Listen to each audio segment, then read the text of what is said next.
साधना, साधना मुझे भूख लगी है। उफ। अरे क्या कर रहे हैं आप? गाना क्यों बंद कर दिया? मैंने गाना इसलिए बंद कर दिया ताकि मेरे दिल के दर्द की आवाज तुम्हारे कानों तक पहुंच सके। दर्द? कौन सा दर्द है आपको? क्या तुम्हें एहसास है कि मैंने खाना नहीं खाया अब तक?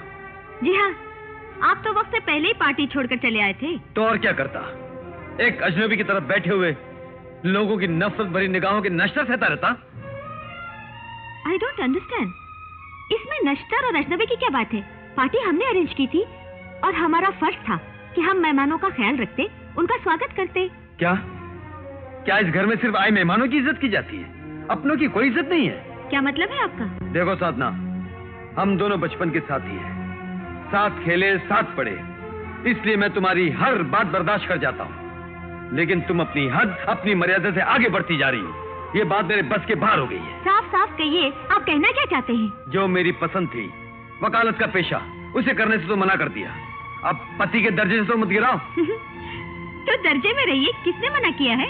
अगर तुम्हारी नजरों में इसे जीना कहते हैं तो मैं वकालत फिर से शुरू कर रहा हूँ। इस घर को छोड़कर दूसरे घर में रहने जा रहा हूँ। इस घर में आपको किस बात की कमी है? इज्जत की कमी है, खुददारी की कमी है।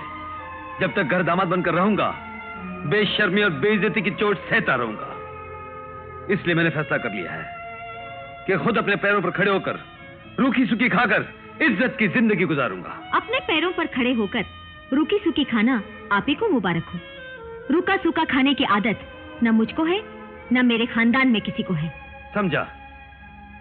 तुम मेरे साथ रूखी सूखी खाकर नहीं जी सकती, तो फिर अमीर घराने की लड़की होकर मुझ जैसे गरीब मामूली लावारिस इंसान के साथ ब्याह क्यों किया?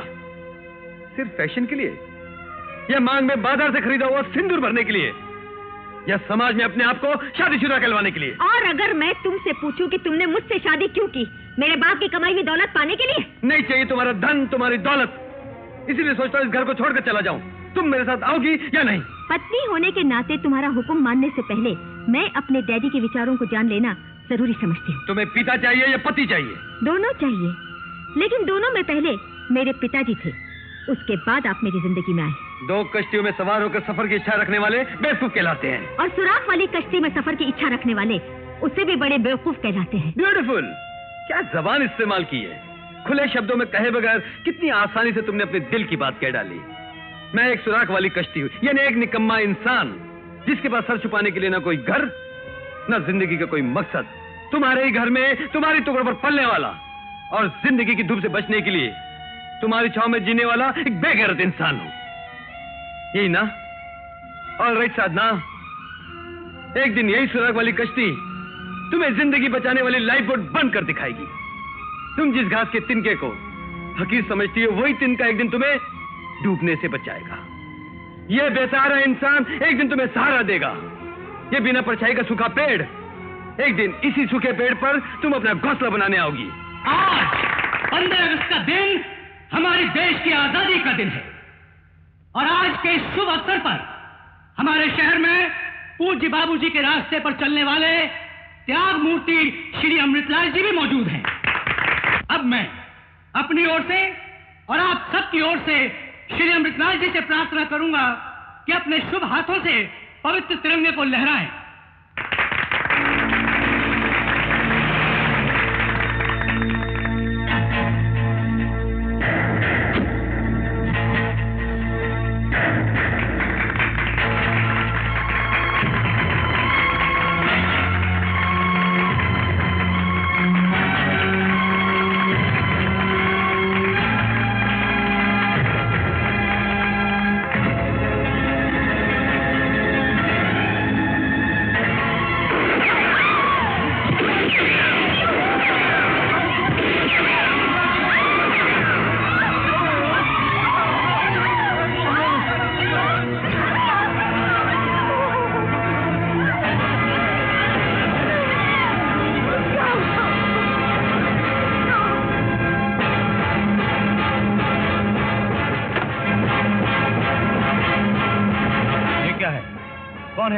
मैं एक खूनी हूँ और सेठ अमृतलाल का खून करके आई हूँ। क्या? अमृतलाल जी का खून? हाँ, इसी रिवॉल्वर से किया है। ये मेरे पति का रिवॉल्वर है, जो पनवेल पुलिस स्टेशन में सर्किल इंस्पेक्टर है। हवलदार, बंद कर दो इन्हें। चलो। हाथ छोड़ो।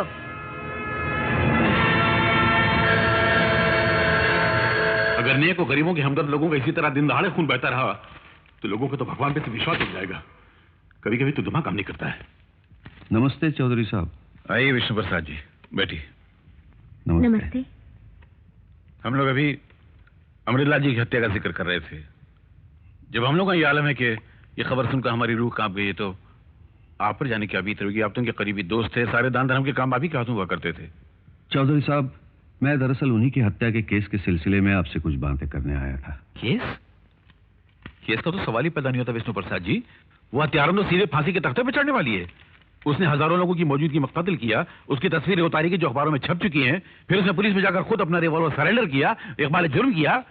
ये मुकदमा तो आईने की तरह साफ है। It's an open shut case. What do you से बेटी? हाँ बिल्कुल, आप बिल्कुल फिक्र मत कीजिए पुजारी जी, उस लड़की को फांसी होकर रहेगी। मैं उस लड़की को फांसी लगवाने के लिए नहीं, उसे फांसी से बचाने के लिए आपसे मदद मांगने आया हूँ। जी? जी हाँ, इस केस को लड़ने के लिए कोई वकील आगे नहीं आ रहा है। तो आप मेरे पास चले आए? जी। और ये उम्मीद लेकर कि मैं अमृतलाल जी जैसे इंसान को उनकी मौत के बाद मुजरिम साबित करके उस लड़की को फांसी से बचा लूंगा। अगर आप ऐसा करेंगे तो आप धर्म की सेवा करेंगे, इंसानियत की खिदमत करेंगे, इंसाफ का सर दुनिया में ऊंचा कर देंगे चौधरी साहब। विष्णु प्रसाद जी, लगता है अमृतलाल जी की मौत के सदमे ने आपका दिमागी तवाज़ुन बिगाड़ दिया। आप बहकी बहकी बातें कर रहे हैं। मैं बिल्कुल होश में हूँ चौधरी साहब। आप अमृतलाल जी के बारे में कुछ नहीं जानते। वो 2 सूरतों वाला इंसान था। देखने में देवता लगता था, लेकिन असलियत में वो गुनाहों का देवता था। पर्दे के पीछे उसकी गोरख धंधे वाली सूरत नहीं देखी आपने चौधरी साहब? पर्दे के पीछे गोरख धंधे वाली सूरत? वो क्या थी? वो इस वक्त तो मैं आपको नहीं बता सकूंगा चौधरी साहब। कमाल करते हैं आप भी, तफसील तो बताते नहीं हो। कहते पर्दे के पीछे उनके गोरख धंधे थे, और अगर थे भी तो आज तक आप खामोश क्यों थे? उनके मरने के बाद आपका मुंह कैसे खुल गया? मैं अपनी कमजोरी मानता हूँ चौधरी साहब, लेकिन आप मदद करें तो यही नहीं, और भी बहुत सारी सच्चाइयां दुनिया के सामने आ सकती हैं। जी नहीं, ये इतना क्लियर और साफ कत्ल का मुकदमा है कि मैं क्या दुनिया का कोई भी वकील इस केस को डिफेंस करने से इनकार कर देगा, और जो डिफेंस करेगा उससे ज्यादा नालायक, अहमक और पागल आदमी इस दुनिया में नहीं होगा। आप मेहरबानी कीजिए, जाइए यहाँ से। नमस्ते। ठहरिए पंडित जी, ये केस मैं अपने हाथ में लेने के लिए तैयार हूँ। जी? पंडित जी, हैरान होने की कोई बात नहीं है। आपने सारी जिंदगी भगवान की सेवा की है। आपकी बातों पर विश्वास करते हुए मैं ये केस अपने हाथ में ले रहा हूं। आप सच कह रहे हैं बाबूजी? पंडित जी, मैं बिल्कुल सच कह रहा हूं। आप निश्चिंत होकर जाइए, मैं शाम को आकर आपसे मिलता हूं। धन्य हो विजय बाबू, धन्य हो। आप फिर एक बार साबित करेंगे कि भगवान मजलूम की रक्षा के लिए कहीं न कहीं से किसी न किसी को भेज ही देता है। मैं शाम को मंदिर में आपकी राह देखूंगा। मैं चलता हूं।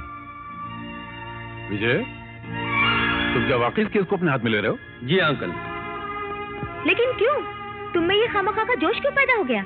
जोश नहीं पैदा हो गया, बल्कि मैं ये साबित करना चाह रहा हूं कि मैं कम दिमाग, पागल, बेवकूफ नहीं हूं। तुम बेवकूफ नहीं, बेगैरत होते जा रहे हो। तुम्हें इतना भी लिहाज नहीं कि जिस केस को मैं लेने से इनकार कर रहा हूं, उस केस को तुम हाथ में लेने जा रहे हो। अंकल, आप जिसे हासिल करना चाह रहे हो उसे मैं हासिल करना चाहूं तो वाकई मैं बहुत बेगैरत हूं, लेकिन जिसे आप ठुकरा रहे हो उसे मैं हासिल करना चाहूं, मैं समझता हूं इसमें कोई बुरी बात नहीं है। कल तक मुझसे पूछे बगैर तुम्हें कदम नहीं उठाते थे, और आज तुम्हें अपना अच्छा और बुरा समझने की तमीज तक पैदा हो गई। तुम्हें जिंदगी की राह पर चलना मैंने सिखाया, और आज उन्हीं पैरों के तले मेरी इज्जत को रौंद रहे हो। तुमको जबान मैंने दी, और आज उसी जबान के बल पर तुम मेरे मुकाबले में खड़े हो रहे हो। मैं आपके मुकाबले में खड़ा नहीं हो रहा हूं अंकल, मैं जुल्म और नाइंसाफी के खिलाफ खड़ा हो रहा हूं। इस वक्त मैं तुम्हारे ससुर नहीं, तुम्हारे सीनियर की हैसियत से कह रहा हूं विजय, कि तुम इस केस को अपने हाथ में नहीं लोगे। आई एम सॉरी सर, मैं बहुत दिनों तक आपका जूनियर रहा, और अब ये जूनियर अपने सीनियर की तरह खुद अपने बल पर नाम कमाना चाहता है। Vijay, you are going too fast, but study and very study. देखा आपने इस नालायक पति को? कितना घमंड समा गया इसके सर में। इन हाथों से पाल पोस कर बड़ा किया मैंने इसको, और आज इन्हीं हाथों को काटना चाहता है वो। अब आप में इतनी हिम्मत आ गई कि मेरे डैडी के साथ जबान दराजी करने लग गए? मैं तुम्हारे डैडी के साथ जबान दराजी नहीं कर रहा था, बल्कि अपने सीनियर वकील के साथ बहस कर रहा था, जिन्होंने मुझे बहस करने की तालीम दी। और अगर वो मुझे ये कहें कि तुम अपनी तालीम और लियाकत का इस्तेमाल मत करो, तो ये जुल्म है, और जुल्म के खिलाफ लड़ना हर इंसान का पैदाइशी हक है। क्या वो सिर्फ तुम्हारे सीनियर हैं और कुछ नहीं? अपनी बेटी तुम्हें सौंपकर जिस एडवोकेट चौधरी ने तुम्हें अपना दामाद बनाया, समाज में इज्जत दिलाई, क्या वो चौधरी तुम्हारे ससुर नहीं है, सिर्फ सीनियर है? नहीं, वो मेरे ससुर हैं, लेकिन जहां तक मेरी इज्जत का संबंध है, वो मुझे भीख में नहीं चाहिए। मैं अपनी इज्जत खुद कमाना चाहता हूँ। अगर आप ये समझते हैं कि ये केस जीतकर आपको इज्जत और शौहरत मिल जाएगी, तो ये सिर्फ आपका वहम है, एक ख्वाब है। फैसला सुनाने वाली तुम हो या जज साहब? हर बात का जवाब देना आता है, लेकिन मेरे डैडी की इज्जत और शौहरत का ख्याल नहीं आता तुम्हें? मेरे डैडी ने तुम्हें पाला, मेरे डैडी ने तुम्हें पढ़ाया, मेरे डैडी ने तुम्हें खिलाया, सारी जिंदगी मेरे डैडी के घर में रहते आए हो, और आज हमारे ही घर में रहते हुए हमारे पीठ में खंजर भोंक रहे हो। साधना, मैं गरीब किसी की पीठ पर क्या खंजर भोंक सकता हूँ? अपने लिए तो 2 निवाले नहीं खरीद सकता, तो किसी की पीठ पर भौंकने के लिए खंजर कहां से खरीद सकता हूँ? और ना ही ये मेरी आदत है। वैसे भी मैं महसूस कर रहा हूं कि अब मैं इस घर में किसी से निभा नहीं सकता। कदम कदम पर निराश करने वाला माहौल है, और मुझसे इस माहौल में जिया नहीं जाएगा। और इसीलिए आज, बल्कि इसी वक्त इस घर को छोड़कर जा रहा हूं। तुम्हारे पिताजी की मान मर्यादा, इज्जत, शौहरत को हिफाजत से इस घर में छोड़कर जा रहा हूं। आज से समझ लो, मैं मशहूर एडवोकेट चौधरी कैलाशनाथ का दामाद नहीं, बल्कि MA LLB advocate Vijay Kumar हूं। अब हमारी मुलाकात सिर्फ अदालत में होगी, पब्लिक प्रोसिक्यूटर साहिबा।